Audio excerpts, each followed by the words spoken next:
दिल्ली के मुख्यमंत्री अरविंद केजरीवाल ने 24 मई को 150 इलेक्ट्रिक बसों को हरी झंडी दिखाकर रवाना किया था और इन बसों में अभी तक 89,000 से ज्यादा यात्रियों ने सफर किया है।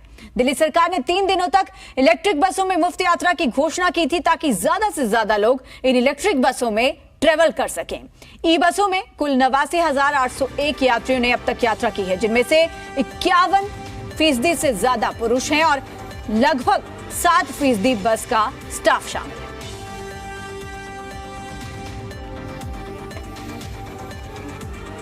तो दिल्ली में जो इलेक्ट्रिक बसें लॉन्च हुई हैं, 150 इलेक्ट्रिक बसों की शुरुआत की गई है। डीटीसी के बेड़े में दिल्ली के मुख्यमंत्री अरविंद केजरीवाल ने इन्हें शामिल किया है और 3 दिनों तक इन इलेक्ट्रिक बसों में मुफ्त यात्रा का भी ऐलान किया गया था दिल्ली सरकार की ओर से। ऐसे में अगर 3 दिनों की बात कर ली जाए तो निःशुल्क यात्रा करने वालों में 89,000 लोग शामिल हो गए हैं। 89,000 से ज्यादा लोग हैं जिन्होंने 3 दिनों में यात्रा की। 51% से ज्यादा पुरुष हैं जिन्होंने इसमें सफर किया, तो वहीं लगभग 7% तक बस के स्टाफ के लोग शामिल हैं।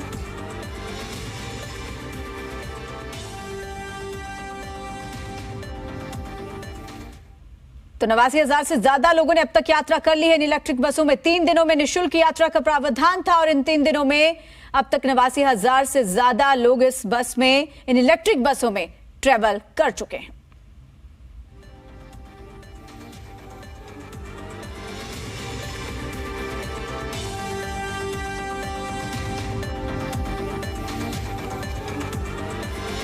तो इलेक्ट्रिक बसों में सफर करने में लोग अब खासी दिलचस्पी दिखा रहे हैं।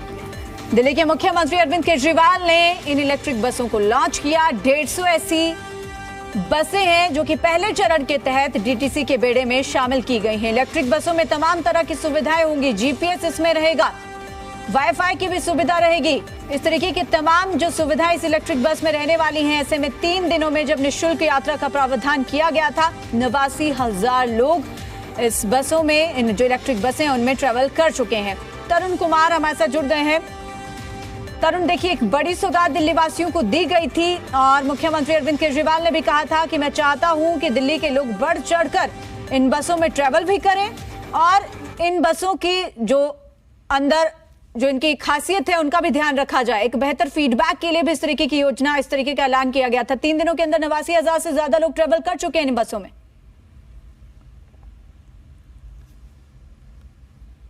के अंदर कितना क्रेज रहा है, सभी तीनों डेट्स की अगर बात करें तो जो आंकड़ा है वो काफी उत्साहवर्धक है। इसकी शुरुआत हैशटैग से भी की गई थी कि अगर आप सेल्फी लेते हैं ई बस के अंदर ट्रैवल करते हुए तो एक लकी ड्रॉ के माध्यम से आपको आईपैड जीतने का भी मौका मिलेगा और वो अभी एंट्री अभी भी खुली हुई है। सेल्फी प्रतियोगिता 30 जून तक चलेगी और उसके बाद ये तय किया जाएगा लकी ड्रॉ के माध्यम से कि कौन वो विजेता है जिसको आईपैड दिल्ली सरकार की तरफ से दिया जाता है। इलेक्ट्रिक बसेस का सफर 24, 25 और 26 मई के लिए मुफ्त रखा गया था और करीबन 1 लाख लोगों ने इसके अंदर ट्रैवल किया है, जिसके अंदर अच्छी चीज ये है कि 40% महिलाएं हैं और इसमें 24 मई के दिन 12,000 लोगों ने सफर किया था, 25 मई के दिन 28,000 लोगों ने सफर किया था और 26 मई के दिन सबसे ज्यादा 52,000 लोगों ने मुफ्त यात्रा की थी। और 152 बसेज हैं अभी ऑपरेशनल हैं दिल्ली की रोड के ऊपर। हालांकि लिमिटेड रूट हैं, लिहाजा बहुत ज्यादा एक्सेस लोगों को नहीं मिल पा रहा है, लेकिन जैसे ही ये फ्लीट के अंदर एड ऑन होगा 150 का और फ्लीट जो कि अगले महीने तक पॉसिबल है, तो हो सकेगा कि दिल्लीइट्स का जो क्रेज है ई बसेस की तरफ और बढ़ेगा। बिल्कुल तरुण, यानी कि जो यात्री हैं उनके बढ़ते हुए आंकड़े से ये समझा जा सकता है कि खासी दिलचस्पी लोग दिखा रहे हैं इलेक्ट्रिक बसों में ट्रेवल करने की और जो सुविधाएं हैं इन इलेक्ट्रिक बसों में जो दी गई हैं नागरिकों के लिए, यात्रियों के लिए, वो भी काफी पसंद आ रही हैं लोगों को। बिल्कुल, एक तो ई बस के अंदर अगर आप ट्रैवल करते हैं तो ऐसा लगता है कि प्रदूषण की रोकथाम के लिए आप खुद भी अपनी भागीदारी सुनिश्चित कर पा रहे हैं। 0 एमिशन है, स्मोक नहीं है इस पूरी बस के ऑपरेशन के अंदर, लिहाजा पर्यावरण के लिहाज से ये बहुत अच्छी पहल है जो दिल्ली सरकार की तरफ से और केंद्र सरकार के सहयोग से, आंशिक सहयोग से पूरी हुई है। इसके अलावा इसके अंदर जीपीएस भी है, पैनिक बटन भी है, सीसीटीवी कैमरा भी लगे हुए हैं, मार्शल्स भी इसके अंदर मुस्तैदी से अपना काम कर रहे होते हैं।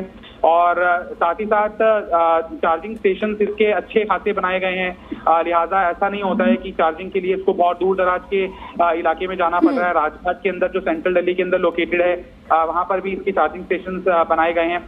लिहाजा अब पूरे देश भर के अंदर मुहिम जो चल रही है कि इलेक्ट्रिक व्हीकल्स के ऊपर ही पब्लिक ट्रांसपोर्ट को लाना है। ना सिर्फ दिल्ली बल्कि नागपुर के अंदर, महाराष्ट्र के अंदर, कई राज्यों के अंदर इस तरह की राज्य सरकारों की तरफ से पहल की जाती रही है। दिल्ली के अंदर प्रदूषण एक विकट समस्या बनता आया है। हर साल दिल्ली सरकार को इन चुनौतियों से दो चार होना पड़ता है कि पब्लिक ट्रांसपोर्ट को मजबूत नहीं किया जा रहा है। तो ये दो तरीके से जवाब दे रहा है विपक्ष के आरोपों का कि एक तो पब्लिक ट्रांसपोर्ट इससे मजबूत हो रहा है और दूसरा प्रदूषण की रोकथाम के लिए बहुत कारगर साबित हो रहा है। और तीसरा सबसे महत्वपूर्ण पहलू ये है कि ज्यादा से ज्यादा लोग अगर कम्यूट करते हैं पब्लिक ट्रांसपोर्ट से, यानी कि वो अपना प्राइवेट व्हीकल घर पर छोड़कर आ रहे हैं। अब असल परीक्षा ई बसेस की शुरू हुई है। वो ये है कि मुफ्त यात्रा हो सकता है कि एक बड़ा आकर्षण बना हो, लेकिन अब महिलाओं को छोड़कर पुरुष यात्रियों को इस बस के अंदर जो बाकी साधारण किराया है एसी बस का वो देना होगा। लिहाजा उम्मीद की जानी चाहिए कि सिर्फ 3 दिन का मुफ्त ट्रेवल ही नहीं बल्कि ई बसेस के प्रति और भी फीचर्स हैं जिसके प्रति आकर्षक होकर हजारों की संख्या के अंदर डेलियाइट रोजाना ई बस का इस्तेमाल करेंगे।